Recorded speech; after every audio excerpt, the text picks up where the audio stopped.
In the fall of 1976, a young woman walked into her police academy training facility, but she never walked out. She was just 21 years old, full of energy, only days away from graduating as a cadet. But that night, something unthinkable happened. Her car was still in the parking lot. Her uniform was still hanging in her locker. Everything was where it should be, except her. For 19 long years, detectives searched everywhere: the academy, the town, the rivers, even the woods nearby. And every time they came up with nothing. It was as if she had been swallowed whole by the building itself. But then in 1995, during routine renovations inside the academy, workers uncovered a hidden locker room. And inside that room was something chilling: a single folded note, written in her own handwriting. What that note revealed changed everything. Stay with me because this story only gets darker. And at the end, I'll ask you something important. Don't forget to like this video, subscribe, and tell me in the comments, where are you watching from, and have you ever witnessed something mysterious with your own eyes? In 1976, a young woman named Claire Hayes was about to finish something she had worked her whole life for. She was 21 years old, the daughter of a factory worker and a school teacher. Her family wasn't rich, but they were proud. They always said Claire had something different. She was focused, determined, and she didn't scare easily. Ever since she was a kid, Claire wanted to be in law enforcement. While other children played house, she played detective. She read crime stories, watched old police shows, and dreamed of wearing a uniform one day. To her, becoming a police officer wasn't just a job. It was a way to protect people. In high school, she worked hard. She wasn't the smartest in every subject, but when it came to discipline and leadership, she stood out. Teachers described her as steady and serious. She didn't get distracted easily. When she turned 20, she applied for the state police academy. Getting in wasn't easy, but Claire was accepted. It was one of the happiest days of her family's life. For months, she trained at the academy. Early mornings, long runs, endless drills. It was tough. Many cadets dropped out, saying the training was too hard. But not Claire. She told her parents she couldn't imagine quitting. She believed quitting meant letting down everyone she loved. Her mother often told neighbors, "My daughter will wear that uniform one day. She'll protect us all." By the fall of 1976, Claire was only a few days away from graduation. She would soon receive her badge and take her place as a patrol officer. Her family planned to attend the ceremony. They already imagined taking pictures of her in uniform, smiling with her diploma. That final week, Claire seemed happier than ever. Friends remembered her joking during meals, practicing drills with full focus, and talking about the future. She wanted to move back near her hometown, work patrol there, and eventually become a detective. Her father said later that this was the proudest time of his life. His daughter had fought for a dream and was about to achieve it, but no one knew that her dream and her life were about to end in a way no one could explain. On the morning of October 12, 1976, Claire woke up early in her dorm at the academy. She dressed neatly, tied her hair back, and grabbed her training bag. That day was like any other. Breakfast was loud and full of chatter. Cadets teased each other about exams and drills. Claire sat with her closest friends, laughing and joking. One of them later said she seemed lighthearted, like someone who had nothing to worry about. After breakfast, the cadets walked out to the yard for drills. Claire stood tall, her uniform pressed. She kept pace during runs, hit every mark during exercises, and stayed sharp in class lectures. Instructors noted she was prepared for graduation. She wasn't struggling. She wasn't distracted. Between classes, she joked with two classmates about a prank someone had pulled the night before. She was smiling, laughing, carrying herself with total confidence. Nothing about her gave any hint of trouble, no signs of fear, no signs of stress. That morning, she looked like a young woman ready to take her place in the world. Her peers saw her as reliable and steady, a future officer who would go far. By the end of the day, Claire was still joking, still smiling, and that was the last time anyone ever saw her alive. That afternoon, Claire's schedule was packed. The cadets rotated between physical drills, classroom lectures, and practical exercises. It was the kind of day that drained most people, but Claire didn't seem tired. In the gym, she pushed through the obstacle course. Rope climbs, wall jumps, and endurance runs, she hit every mark. Some cadets fell behind or complained, but not her. Instructors noted how steady she was. She didn't brag, but she was clearly one of the best. Later in firearms class, she stood in line with the others, ear protection on, gun steady. She scored high on her target practice, earning a nod from her instructor. A classmate remembered her turning and giving a small grin after a clean shot, like she was proud but didn't want to show off. In law lectures, she sat upright taking notes. The training officer called on her several times and she answered clearly. She wasn't nervous, she knew her material. Her peers respected her. Some said she carried herself like she was already an officer, not just a cadet. Others admitted they looked up to her because she never seemed rattled. By late afternoon, the cadets gathered for one last training run around the yard. Claire stayed near the front of the group, steady pace, never falling behind. For her, this was just another day of proving herself. Everything about her performance that day said the same thing. Claire Hayes was ready. She was prepared to graduate, to step into the world as a full officer. No one watching her suspected that in just a few hours, she would vanish without a trace. Evening came and the cadets returned to the dorm areas. Some gathered in common rooms, others went back to their bunks to rest. Claire was last seen around 7 p.m. A classmate remembered her walking down a long corridor of the academy, her training bag over her shoulder. Her uniform was crisp, her boots polished, her hair tied back neatly. She looked calm, like she had finished a long day and was ready to settle in for the night. She exchanged a quick smile with another cadet as she passed. Nothing seemed unusual. She didn't look scared. She didn't look hurried. It was a normal walk down a normal hallway at the end of a normal day. But that brief moment, her figure disappearing at the far end of the corridor, would become the very last confirmed sighting of her. Hours later, when she didn't show up for roll call, her friends assumed she was late. When she missed lights out, they became worried. By midnight, instructors were knocking on doors, searching common rooms and calling her name across the campus. Her dorm bed was empty. Her belongings were untouched. The academy went silent with unease. The image of her that night, walking neatly, smiling faintly, carrying her bag, stayed frozen in the memory of everyone who saw her. It was the picture of a cadet at the edge of her future, just days away from graduating. No one realized that moment in the corridor was not just ordinary, it was final. Claire Hayes was never seen alive again. By nightfall, the campus had grown quiet. Most cadets were in their dorms, instructors in their offices finishing paperwork. But one trainer, heading out for the evening, noticed something strange in the academy's parking lot. It was Claire's car. Her small sedan was parked neatly in the same space it had been that morning. At first glance, nothing seemed unusual, but the trainer paused.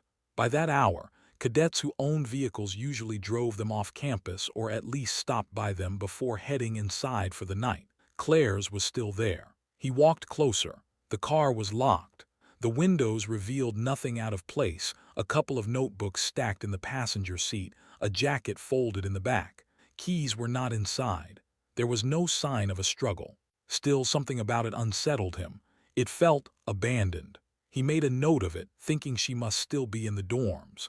But as the night stretched on and cadets gathered for roll call, her absence became undeniable. When instructors went searching, the car suddenly mattered. It became the first solid clue. If her car was still in the lot, then she hadn't left the academy grounds, at least not willingly.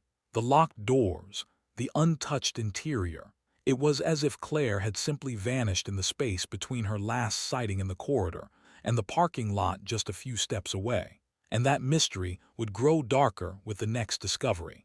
When the search moved indoors, investigators headed straight to the cadet dorms. Each locker was opened, checked, and logged. When they reached Claire's, what they found only deepened the puzzle. Her locker was perfectly organized. Books stacked neatly, training notes filed away. Her extra uniform hung pressed and ready, shoes polished, aligned at the bottom. It was the picture of a cadet who took pride in her place. Nothing was missing, nothing was disturbed. Her wallet was inside. Even her academy ID badge lay carefully tucked into a small side pocket. If she had left voluntarily, she would have needed those. The instructors who opened it stood in silence for a long moment. They expected to find some clue, a note, an item missing, anything that might explain where she had gone. Instead, her locker told the opposite story. Claire had every intention of returning. Her friends stood nearby, shaken. Just hours before, she had been laughing with them, running drills, carrying herself like someone ready for the future. Now her space looked frozen in time, untouched, as though she had stepped away for only a minute. But she never came back. The silent locker, filled with everything but her, became another haunting image in a case already steeped in mystery. At first, no one thought much of it. Maybe Claire was late. Maybe she had gone to the library or stopped by the dorms. But when her name was called at evening roll and she didn't answer, the air shifted. Her closest friends started looking. They checked the cafeteria, peeking under tables, calling out her name with nervous laughs. No answer. They hurried through the classrooms, flipping lights on, hoping she had stayed behind to study. Empty. Bathrooms were checked, showers, lounges. Every hallway echoed with her name, but no reply came back. At first, people told themselves there had to be an explanation. Cadets sometimes got sidetracked, sometimes slipped away for quiet. But Claire wasn't like that. She was disciplined, reliable, always present. The unease grew with each locked door and darkened corner they passed. By the time instructors were alerted, the search had urgency. Small groups of cadets spread across the campus, retracing her steps from the last corridor where she was seen. The same corridor where she had smiled only hours earlier. But every door led to nothing. Every call of her name went unanswered. Panic replaced patience. Rumors began to flicker. Maybe she fainted. Maybe she left without telling anyone. Maybe something worse. For friends who had trained beside her every day, the confusion was unbearable. She was nowhere to be found, yet all her belongings remained untouched. The silence in the academy grew heavier, pressing down on everyone. And then came the words no one wanted to hear. Call the police. That's when the search turned into something much darker. By midnight, flashing red and blue lights filled the academy parking lot. Police cars lined the entrance. Officers stepped out with radios and flashlights, ready to sweep the grounds. Cadets gathered in clusters, whispering nervously. Some hugged themselves against the cold. Others just stared, wide-eyed, as strangers with badges took over their campus. Detectives began inside the main building. Every door was unlocked, every hallway scanned. Classrooms, offices, closets, nothing was left unchecked. Flashlights cut through the darkness, sweeping across rows of desks, shelves of books, empty chalkboards. But there were no signs of Claire, no overturned chairs, no broken locks, no blood. It was as if she had simply dissolved into the air. The search expanded. Officers combed the gym, the dormitories, even the rooftop. They checked crawl spaces, utility rooms, boiler rooms. Every shadow was lit, every corner inspected. Still nothing. The car in the lot, the locker filled with her things, the empty hallways, they painted a chilling picture. Someone had been there. And then they were. By dawn, officers had to face the truth. There was no trace of Claire inside the academy. The building was spotless, silent, empty. And yet everyone felt it. Something terrible had happened within those walls. By the next morning, the academy no longer looked like a school. It looked like a crime scene. Yellow tape stretched across the main entrance. Patrol cars blocked the gates. Reporters gathered outside, cameras flashing, trying to capture the chaos. Inside, detectives moved with sharp focus. They wore plain suits, clipboards in hand, radios clipped to their belts. Every room was entered, photographed, and marked. The locker where Claire's uniform still hung was taped off, sealed like evidence. The lead detective announced it clearly. This is no longer a missing person. This is a criminal investigation. Cadets watched in silence as their classrooms were searched like crime scenes. For them, this was the place where they studied and trained. Now, every corner was being treated as if a killer had walked through it. Detectives checked doors, locks, windows. They examined the parking lot again, circling Claire's car, taking photos of the untouched doors and dust on the hood. They crawled through basements, climbed ladders into attics, and used flashlights to peer into vents. Everywhere they looked, they expected a clue, but the building gave them nothing. Detectives brought in dogs, leading them through corridors, past rows of lockers, across the empty gym. The dogs sniffed, circled, but never alerted. It was like Claire had left no scent behind at all. By evening, frustration set in. There was no blood, no broken lock, no fingerprint out of place. It was a clean disappearance, too clean. The lead detective gathered the instructors and cadets in the assembly hall. His voice echoed. She was last seen here, inside these walls. Someone knows what happened. It wasn't just an investigation anymore. It was suspicion. Every person inside that building was now under the microscope. The questioning began right away. One by one, cadets were pulled into a small office, seated across from detectives with tape recorders running. What time did you last see her? Who was she with? Did she ever mention being scared? The questions repeated again and again. Some cadets answered quickly, insisting Claire was cheerful that day, no different than usual. Others hesitated, voices low, as if afraid of saying too much. Rumors started to spill. One cadet whispered that maybe she had been seeing someone secretly. Another suggested hazing might have gone too far, but when pressed, no one could give proof. Every story broke down into nervous shrugs. Detectives circled back, re-asking the same questions. They watched body language, studied eyes, looking for cracks. But the cadets were young, scared, and confused. By the end of the day, detectives had dozens of interviews and pages of notes, but none of it pointed anywhere solid.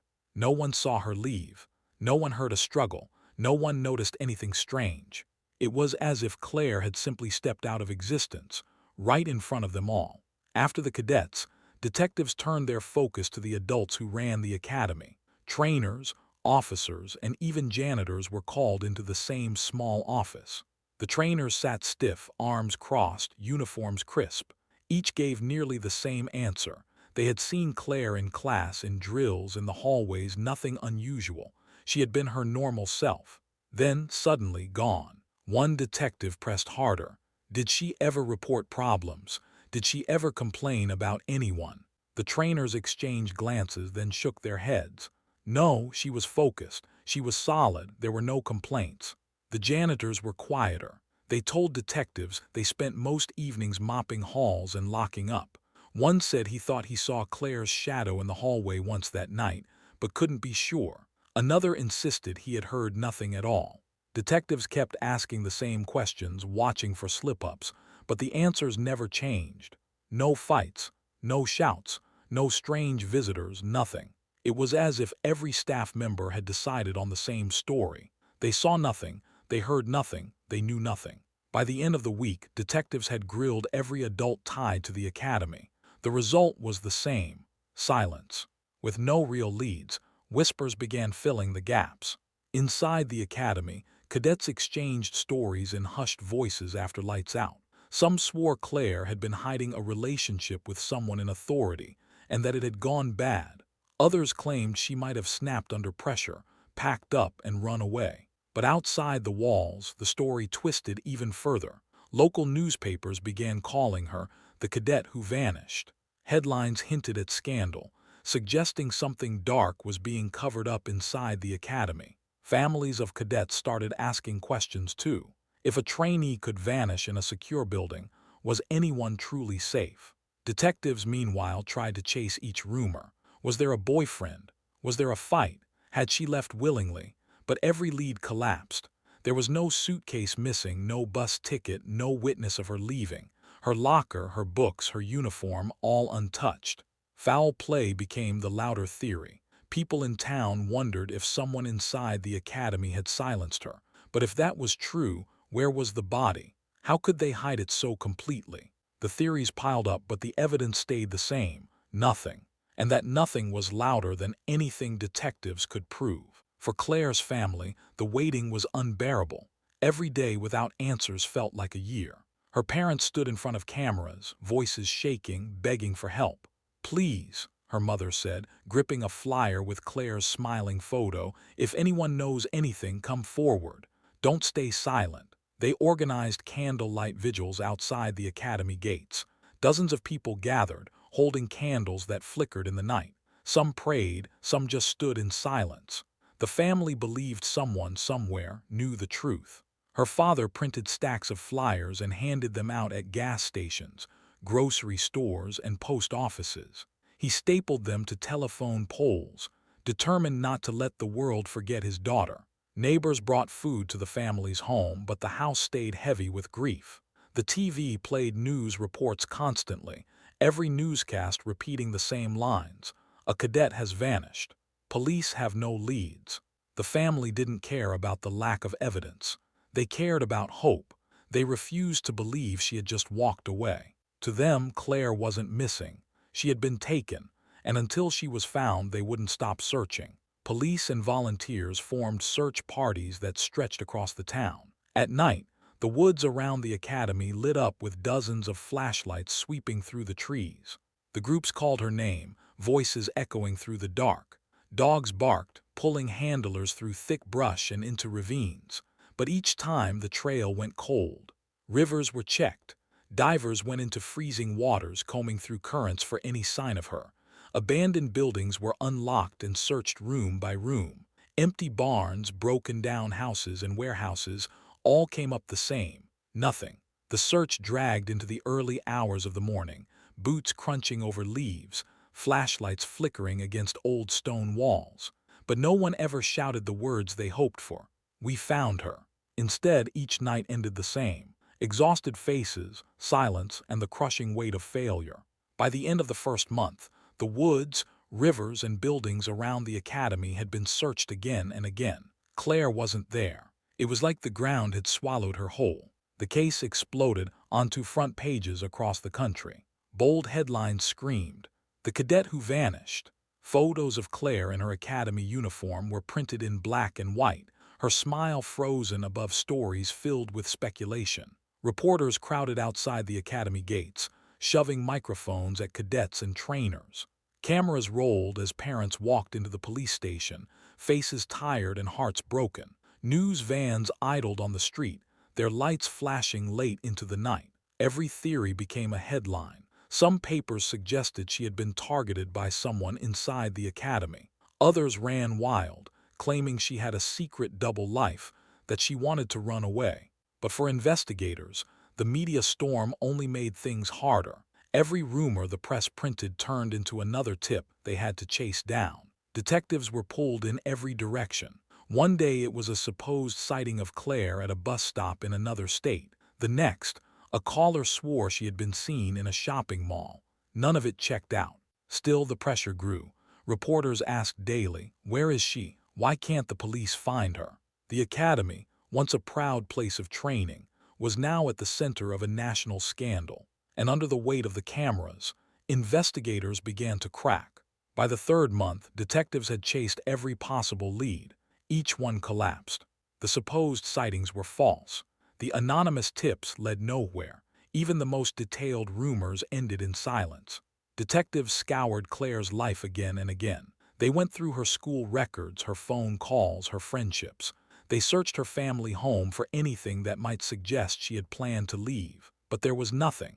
Her diary was filled only with notes on classes and exams. Her plans for the future were clear. She wanted to be an officer. Inside the academy, frustration turned to exhaustion. Detectives walked the same hallways over and over, rechecking rooms, interviewing the same people again. Every time, the result was the same. No one had seen her leave. No one had heard a thing. One investigator summed it up quietly. "It's like she disappeared into smoke." By the end of summer, the case file had grown thick with papers but thin with answers. The detectives had nothing. No body, no evidence, no suspect. And slowly, the calls to keep searching began to fade. The mystery of Claire's vanishing was still alive, but the investigation was running out of time. By the end of the year, the energy around the case was gone. The news crews left. The academy returned to its daily drills, and detectives, once working around the clock, began moving on to other files. The search for Claire hadn't officially ended, but in reality it had. Inside the police station, her case file sat on a shelf, stacked between dozens of others. Pages of interviews, photos of her locker, and notes from endless searches were boxed up. What had once been urgent evidence now looked like forgotten paperwork. The lead detective told the family the words they had dreaded. "We've done everything we can." Her parents didn't accept it. They begged officers to keep going, to keep digging. But the answer was always the same. No leads, no evidence, nothing more to chase. The family was left standing in silence, holding each other, realizing they were alone now. Alone with their grief. Alone with the question no one could answer. What happened to Claire inside those walls? The case wasn't solved. It wasn't closed. It was simply shelved. By the time a year had passed, the academy had changed. A new group of cadets walked the same hallways where she once trained. But even though she was gone, her name was still there, spoken in hushed voices, passed from one class to the next. At first, it was just the older cadets who told the story. They would sit in the mess hall, leaning across the tables, whispering to the new recruits. "You know what happened here, right? A girl, she vanished. Right here, on this campus." The younger ones didn't believe it at first. They thought it was just a way to scare them, like a ghost story told at night. But the more they heard, the more real it became. Some said she disappeared from her dorm room. Others claimed she was last seen near the track field, jogging alone at dusk. The details always changed, but the ending was the same. She was never found. It wasn't long before her disappearance became a legend inside the academy. Walking back to their bunks at night, cadets would glance over their shoulders. Every creak of the floor, every flicker of a hallway light made them wonder if she had been taken right there. The whispers grew darker over time. Some said she ran away because she couldn't handle the pressure. Others said she had been kidnapped, dragged off campus by someone who knew the layout. A few believed she had been murdered, her body buried somewhere on the grounds. The most chilling rumor was that her ghost still lingered. Cadets claimed they heard footsteps behind them when no one was there. Some swore they saw a shadow at the end of the hall, standing perfectly still, before vanishing into the dark.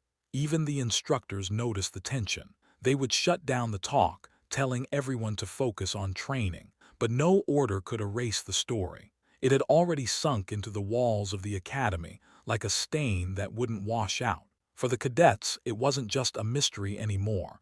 It was a warning. Anyone could vanish. Anyone could become the next legend.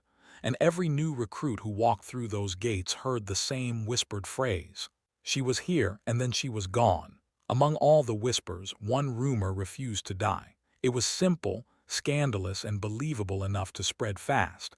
She had been in a secret relationship. According to the theory, she wasn't just any cadet. She was close to someone powerful inside the academy. Some whispered it was an instructor. Others believed it was a higher-ranking officer. Whoever it was, the relationship was forbidden. The story went like this. They met in secret, slipping away after lights out, meeting in quiet corners of the campus. At first, it was harmless. But soon, emotions ran too deep. Some said she wanted the relationship to be public, while the other person wanted to keep it hidden. That's where the theory split into two directions. In one version, the officer panicked. If the truth came out, their career would be destroyed. So when she threatened to expose it, they made her vanish. The second version was even darker. Some claimed she fell pregnant. The officer, desperate to avoid scandal, arranged for her disappearance. The theory suggested her body was hidden somewhere no one would ever find. Of course, none of this was ever proven. There was no evidence, no witnesses, just whispers in the dorms and the cafeteria. Still, the rumor was powerful because it gave the cadets an easy answer to the unsolved question. Why? Why would a healthy, disciplined young woman vanish without a trace? To the cadets, the affair theory made sense. It explained the silence from the academy leaders. It explained why the investigation went nowhere. Maybe the truth was buried to protect someone important. Every time the rumor spread, it twisted a little more. New names were added. New details appeared. By the end, it wasn't one theory. It was dozens of versions, all pointing to the same dark conclusion. That she hadn't just disappeared. She had been erased. There was another story. This one spread quietly because no one wanted to admit it could be true. It was the hazing theory. Like many academies, there were traditions, late-night challenges meant to test new cadets. Officially, they were banned. Instructors said hazing didn't happen, but behind closed doors, cadets whispered otherwise. According to the rumor, she had been chosen for a ritual. Some said it took place in the woods just beyond the campus. Others believed it happened in the basement of an old training building. The details shifted, but the setup was the same. It was late at night, and she was surrounded by fellow cadets who wanted to prove she was tough enough to belong. The task started small, push-ups until her arms gave out, running laps in the dark, holding heavy packs on her shoulders until her legs shook. But then something went wrong. One version claimed she collapsed during the ritual. Instead of getting help, the cadets panicked. They tried to revive her, but it was too late. Afraid of being expelled or arrested, they hid her body. Another version was even more sinister. It claimed the ritual turned violent. Maybe a fight broke out. Maybe someone went too far. Either way, she didn't survive the night. Her body, they whispered, was buried somewhere on academy grounds, beneath a training field, or hidden in a crawl space no one had ever checked. For many cadets, this theory made the most sense. It explained why no one saw her leave. It explained why there was no forced entry, no sign of a struggle in her dorm. If the people around her had been the very ones involved, they wouldn't need to break in. But the theory carried a heavy weight. If true, it meant the academy itself had covered it up. Leaders would rather bury the truth than admit their students had killed one of their own. Every time a new cadet heard the hazing story, they felt the same chill. Because if it could happen to her, it could happen to anyone. Not every theory was sinister. Some believed she had simply walked away. The runaway theory was the simplest explanation. Maybe the pressure was too much. Maybe she realized she didn't want this life anymore. The academy was strict, demanding, relentless. Some cadets broke under the weight. What if she was one of them? Supporters of the theory pointed to the stress she might have been under. Endless drills, constant inspections, the fear of failure hanging over her every day. They said she snapped, packed a small bag, and slipped away in the middle of the night. But if she did, questions remained. Why leave behind her car, her uniform, her personal things? Why vanish without even a note to her family, the people she loved most? Some suggested she left to start fresh. Maybe she caught a bus, changed her name, and built a new life somewhere far away. But others doubted it. They knew how much she dreamed of serving, how hard she had worked to get there. Walking away from that didn't make sense. In the end, the runaway theory raised more questions than it answered. It was possible, but unlikely. By the mid-1980s, years had passed since her disappearance. The case had grown cold, collecting dust in boxes stacked inside the police archives. But then, a new group of detectives came forward. These officers hadn't been part of the original search. They weren't weighed down by the same dead ends or failures. They believed fresh eyes might find what was missed. The files were pulled back onto desks. Old reports were read again. Every timeline was rebuilt. Every statement compared line by line. Detectives walked the halls of the academy, retracing her last known steps. They interviewed staff who were still around. Many had moved on, but some remembered the case like it was yesterday. Trainers repeated what they'd said before. They saw nothing unusual. Cadets who had since graduated claimed they knew nothing more than the rumors. Detectives also searched the surrounding grounds again. Metal detectors swept the fields. Cadaver dogs combed the woods. Abandoned buildings nearby were checked one more time, but still, no trace. The deeper they looked, the more they felt something had been carefully hidden. It wasn't just a girl who vanished, it was the truth. Even with renewed energy, the case stalled again. Every light hit the same wall of silence. The detectives closed their notebooks, frustrated. Another team had tried, and another team had failed. While police slowed down, her parents never did. They refused to believe their daughter was simply gone without answers. They kept her photo on posters and handed out flyers year after year. Whenever a tip came in, no matter how small, they followed it. Sometimes it was a phone call from a stranger claiming to have seen her. Other times, it was a letter pointing them toward a town, a bus stop, or even a graveyard. Most of the tips led nowhere, But her parents chased them all because doing nothing was worse. They wrote letters to officials, begging them to reopen the case again. They spoke to reporters, reminding the public that their daughter had not been found. They organized vigils, standing with candles outside the academy gates. Each time, they hoped the crowd might spark new attention. As the years passed, their faces aged, but their determination never did. To them, she was not just a missing cadet. She was their daughter, their pride, their hope. They promised each other one thing: as long as they were alive, they would keep searching. By now, the case had been pulled apart dozens of times. Detectives, cadets, reporters, and even strangers had all tried to explain it, but every single theory hit the same wall. There was no body, no blood, no signs of a struggle, nothing. If she had been killed, where was the crime scene? If she had run away, why leave behind her car, her locker, and all her belongings? If she had been kidnapped, how had someone gotten her out of a secured police academy without anyone noticing? No matter how detectives twisted the facts, the same answer echoed back: silence. The police couldn't charge anyone. They couldn't even prove that a crime had happened. Without a body, without a single shred of real evidence, there was nothing to take to court. Her parents sat in meetings with detectives, listening to the same phrase over and over again: "We don't have enough to move forward." That was the cruelest part. The lack of proof meant there was no closure, no arrests, no trials, no answers. Years later, officers would admit privately that the case haunted them, not because of what they found, but because of what they didn't. The cadet's absence was louder than any piece of evidence. As time passed, her story shifted from an open case to something larger, a legend. New cadets arrived at the academy, walking the same halls where she had once trained. Some of them whispered about her between drills. Others swore they had seen shadows in the corridor where she was last spotted. Older officers told the story like a warning. "Don't forget what happened here," they'd say.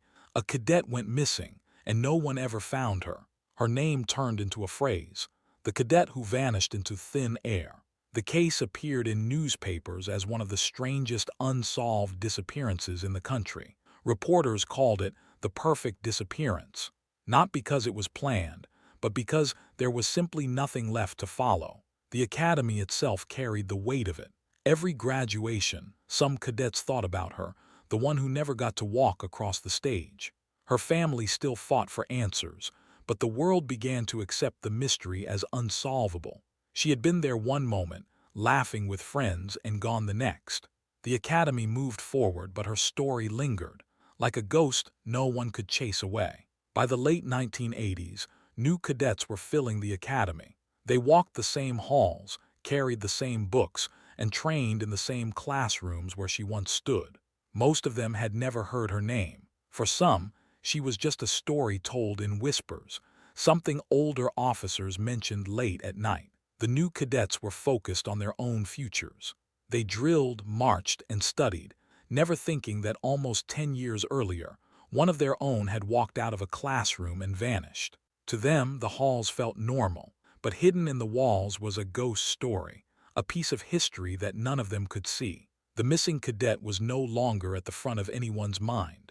She was fading into rumor, her story carried only in quiet corners. For the academy, life had moved on. For her family, time had stopped. Inside a police archive, deep in a back room, sat her case file. It was no longer on a detective's desk. It wasn't being reviewed in meetings. It was stacked with dozens of other unsolved cases, slowly gathering dust. The file was thick, filled with interview notes, photos of her locker, and reports from the search. But by now, the photos had begun to fade. The papers had turned yellow. The ink was smudged. New detectives who passed by the shelves didn't even recognize the name. For them, it was just another old mystery. The original investigators had retired. Some still remembered her, but from a distance, like a shadow from another life. The cold file sat there year after year, untouched, unseen. For the system, she was just paperwork. But for her parents, that box represented the most painful truth of all: that the world had moved on, even if they hadn't. Her parents never stopped. Every year on her birthday, they lit a candle in the window. They kept her photos framed in the living room, smiling back at them like she had never left. They organized small vigils, even when no one else showed up. They wrote letters to police, begging them to look again. Most of the time, they never got a reply. Neighbors, once supportive, slowly stopped asking questions. Friends avoided the topic. To the outside world, too much time had passed. But inside their home, it was as if the clock had frozen in 1976. Her room stayed the same. Her things stayed in place. Her mother told people she could still feel her presence. Her father kept saying he believed the truth would come out. Decades went by, and still, the family clung to the same hope, that one day someone would finally explain what happened to their daughter. At the academy, the subject was avoided. Instructors didn't bring up her name. Cadets weren't taught about her case. It was like a wall of silence had been built around the story. Some older officers still remembered, but they rarely spoke of it. When they did, it was in hushed tones, usually after hours. The official message was clear: focus on training, not on the past. But even without words, the story lingered. Some cadets said the halls felt different at night, as if the building itself carried a weight. Others claimed they could feel a presence when they passed the corridor where she was last seen. Still, no one dared ask too many questions. The silence was part of the culture. It kept the academy moving forward. But that silence also meant the cadet's name was slipping further into the shadows. She had been erased from daily life, hidden behind the walls where she vanished. Her classmates eventually graduated. They put on their uniforms, swore their oaths, and stepped into new roles as police officers. For most of them, life moved quickly. They got promotions, families, and steady careers. From the outside, it looked like they had left the past behind. But privately, some carried a heavy guilt. They remembered her laugh, her smile, the way she worked beside them, and they remembered the night she didn't come back. A few admitted to themselves that maybe they had missed something, a strange comment, a warning sign, a clue hidden in plain sight. Still, they buried those thoughts. Speaking them out loud would mean reopening an old wound. So they stayed quiet, carrying the weight in silence.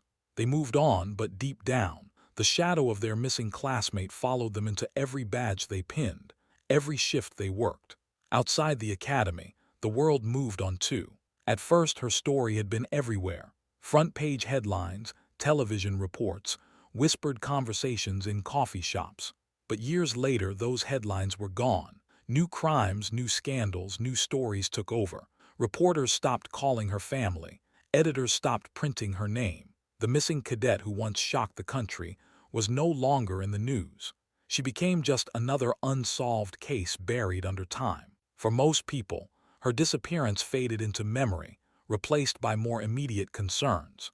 The silence was painful for her parents, who still fought every day to keep her story alive. But for the rest of the world, she was gone, both in life and in memory. The girl who once dreamed of becoming an officer was now remembered only by a few: her family, her closest classmates, and the walls of the academy that had swallowed her whole. By the early 1990s, the missing cadet's case felt like it belonged to another lifetime. For her family, the pain was still sharp.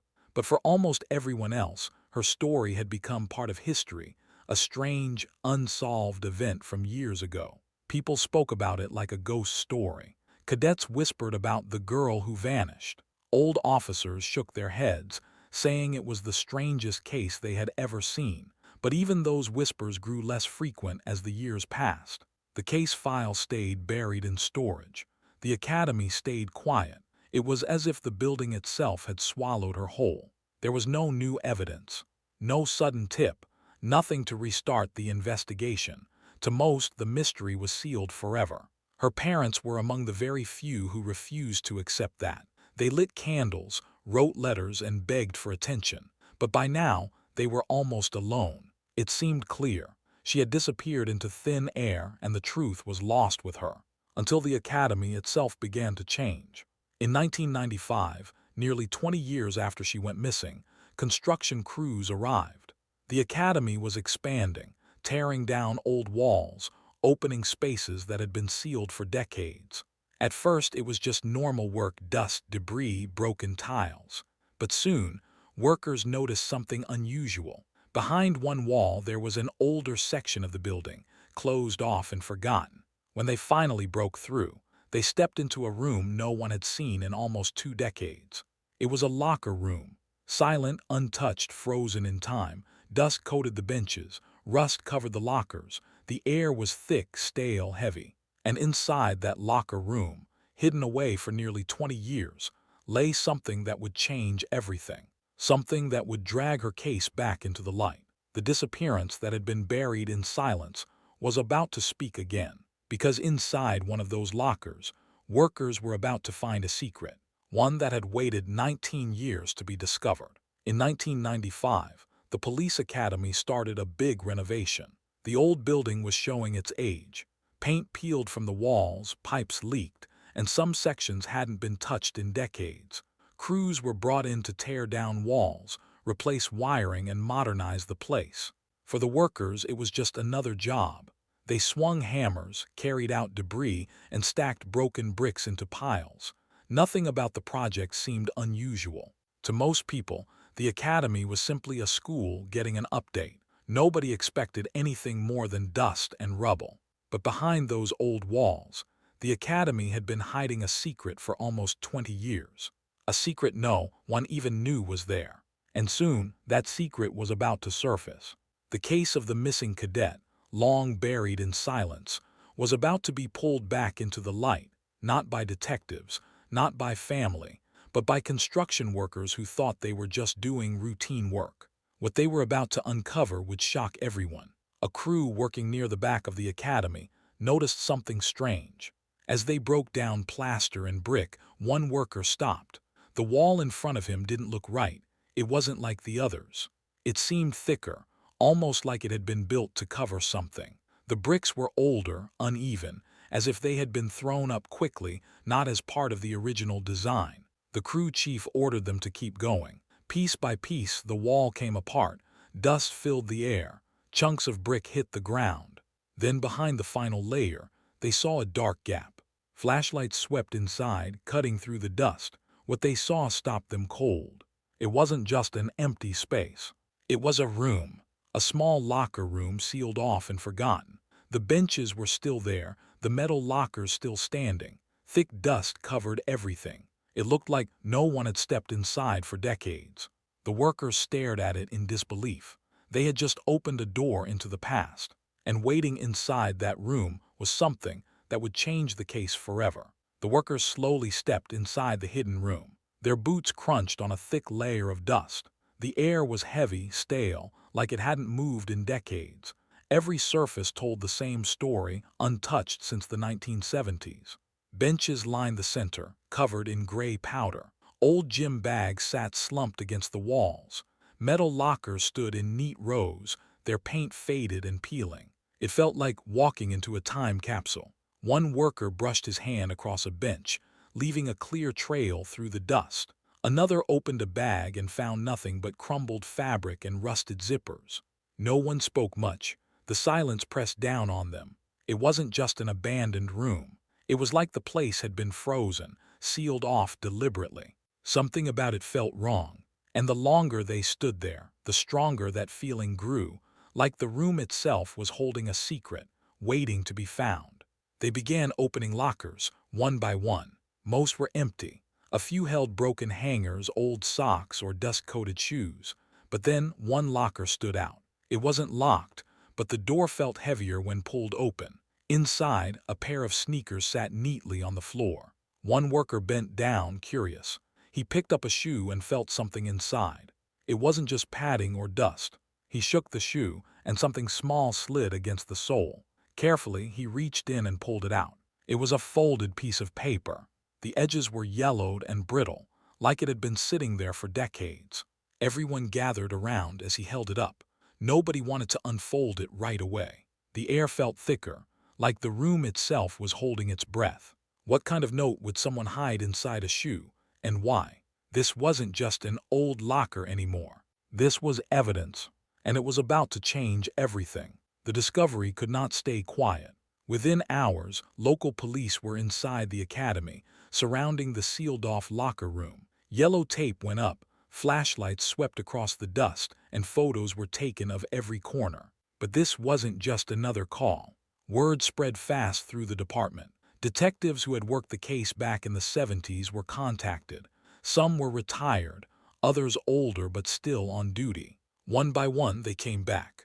They stood in the hidden room, staring at the shoe and the folded paper. For years, they had searched everywhere: forests, rivers, neighborhoods, even outside the city, but never here within the academy itself. The silence among them was heavy. Some whispered, others just shook their heads. It was shocking and embarrassing. All this time, the answer, or at least a clue, had been sitting behind a wall no one thought to check. For the detectives, it felt like a ghost had reached out from the past, forcing them to look again. The case wasn't just open, it was alive again. The piece of paper became the center of everything. It was placed carefully inside an evidence bag, the brittle edges threatening to crumble with every touch. Investigators wore gloves, handling it like a treasure from another century. No one rushed. Every movement was slow, precise. Detectives leaned in close, studying the faint creases, the faded ink bleeding through in spots. They didn't know yet what it said, but they knew it mattered. The shoe had preserved it in a strange way, shielding it from moisture and air. Even so, the years had taken their toll. The paper was fragile. One wrong move and it could be gone forever. A specialist was called, someone trained in handling old evidence. They prepared the tools, the lights, the magnifiers. The detectives waited, anxious but silent. After decades of dead ends, they were finally holding something real. The question was simple. What secret had been hidden inside this shoe, and why had it stayed buried all these years? Under the specialist's careful hands, the paper was slowly unfolded. Everyone leaned closer. The faint lines of ink began to show. The words were shaky, written quickly, almost like they had been scribbled in panic. But they were still readable. It wasn't long or detailed. It wasn't an official report. It was a message, short, urgent, and personal. The cadet had written about fear. She mentioned someone she couldn't trust. She hinted that she was being watched, followed. The note didn't name anyone directly, but it carried the weight of someone in real danger. One detective read the lines aloud. The room went silent. It was the first time in nearly 20 years that they were hearing her voice again, through words written by her own hand. The past was no longer a mystery in files. It was speaking, right in front of them. Then came the final line. At the bottom of the paper, written in fading ink, was her name. It wasn't typed, it wasn't forged. It was signed by hand. Her full signature, the same one on academy records, on her ID badge, on her training forms. It was hers. The detectives didn't need handwriting experts to confirm it. Everyone who had worked the case knew instantly. This was from the missing cadet herself. For her parents, when they were told, it was the first new proof in almost 2 decades that their daughter had truly been afraid before she vanished. But the note also raised a bigger, darker question. If she knew she was in danger, why was the paper hidden inside a shoe behind a wall, inside the academy? The detectives gathered around the fragile sheet of paper. The air was thick with silence. One of them began to read aloud. At first, the note didn't sound like anything unusual. It felt almost like a diary entry, something a young cadet might write to herself. She wrote about training, about the long hours, and how hard it was to keep up sometimes. But as the sentences continued, the tone changed. Her words grew darker. She spoke less about drills and more about fear. She mentioned feeling like she couldn't talk to anyone about what was happening. The detectives exchanged looks. They knew this was not just some personal writing. The paper was more than that, it was a warning. The young cadet had left behind a voice frozen in time, one that revealed she had been holding back something bigger, something dangerous. The next lines made everyone in the room lean closer. Her handwriting was shaky, as if she wrote the words quickly with trembling hands. She wrote, "I don't feel safe here." She explained how, for weeks, she felt someone was following her inside the academy. She wrote that she noticed the same shadow behind her during drills, during meals, even walking back to her dorm. She wrote that she felt watched, even in empty hallways. She wrote that someone had been pressuring her, though she never named who. The detectives paused after every line. Each word added weight to her story. It was no longer a mystery of a cadet who simply disappeared.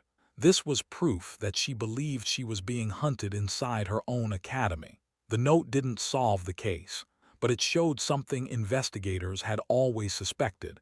Her disappearance wasn't random. She knew something was coming, and she tried to leave a warning before it was too late. The detectives kept reading. The words were vague, but the meaning was sharp. She never wrote down a name. She never identified who it was. But the way she described her fear pointed in one direction. She wrote about someone who had authority, someone who could order her around, who could corner her in empty spaces, who could make her feel small. She used phrases like, "He always finds me and I can't say no." It was clear she felt trapped. The investigators looked at each other. This wasn't just a case of a cadet losing her way. These were signs of harassment, and it seemed to come from someone with power inside the academy. The note didn't accuse directly, but it gave detectives the strongest lead they'd ever had. At the bottom of the page, the handwriting grew even more uneven, as if she had written the last words in a rush. She wrote, "If anything happens to me, the truth is here." Everyone in the room froze. It wasn't just a note anymore. It was a warning and a prophecy. She had written this as if she knew her time was short, as if she knew something was about to happen, but she couldn't stop it. For detectives, the meaning was chilling. This wasn't a runaway. This wasn't a random accident. The cadet had sensed danger and left behind her final words for whoever found them. The paper was fragile, but the message was strong. It felt like she had written not only for herself, but for the future, for the moment when the truth might finally be uncovered. The note changed everything. After 19 years, detectives had no choice but to reopen the case. Boxes that had been stored away were dragged back out. Old photos, faded statements, and yellowing reports were spread across tables. Every detail was rechecked. The timeline of her last day was reconstructed once again. When she was last seen, who she spoke with, where her car was found. The evidence was thin, but now the note gave context they had never had before. The academy was stunned. For years, her disappearance had been treated like an unsolved riddle, something pushed aside. Now it was a full investigation again. News spread quickly. Families of cadets demanded answers. Current officers wondered if the place they trained in was hiding dark secrets. For detectives, the pressure was heavy. They weren't just chasing a missing person anymore. They were chasing the truth buried inside one of the state's most trusted institutions. Detectives began reaching out to people who had long since moved on with their lives. Retired officers, old trainers, former cadets. Some claimed they remembered nothing unusual. Others denied the possibility of misconduct. They said the academy had always been strict but fair. But a few voices told a different story. Quietly, they admitted there had been a culture of silence in the 1970s. Cadets were taught not to complain, not to speak out, and never to question authority. One retired cadet recalled being told, "If you can't handle the pressure, you don't belong here." Another remembered nights where instructors ignored reports of harassment or bullying. It wasn't proof, but it painted a picture of an environment where someone like her could have been trapped, with no safe way to speak out. Detectives wrote down every detail. Piece by piece, the past was beginning to sound less like a mystery and more like a secret people had been unwilling to face. The testimonies didn't form a single picture. Instead, they clashed. Some former cadets swore nothing like harassment ever happened. They painted the academy as tough but honorable. Others insisted the culture was toxic, that young cadets were often pressured and ignored when they complained. Detectives struggled with the contradictions. The note clearly showed she felt unsafe, but without a name, without direct proof, the case stayed trapped in uncertainty. Had she been silenced by someone in power, or had fear pushed her to hide herself away, leaving behind only a desperate warning? The more detectives dug, the less clear it seemed. It wasn't just a missing person case anymore. It was a mirror reflecting two versions of history, and in the middle stood one young cadet whose truth had never been fully heard. In the end, the note spoke louder than any testimony. Her shaky handwriting, her words of fear, her chilling line about the truth. It all survived nearly 2 decades sealed behind a wall. Detectives and the public read it the same way.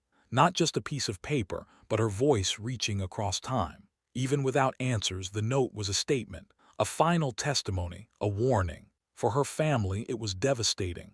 For the academy, it was damning.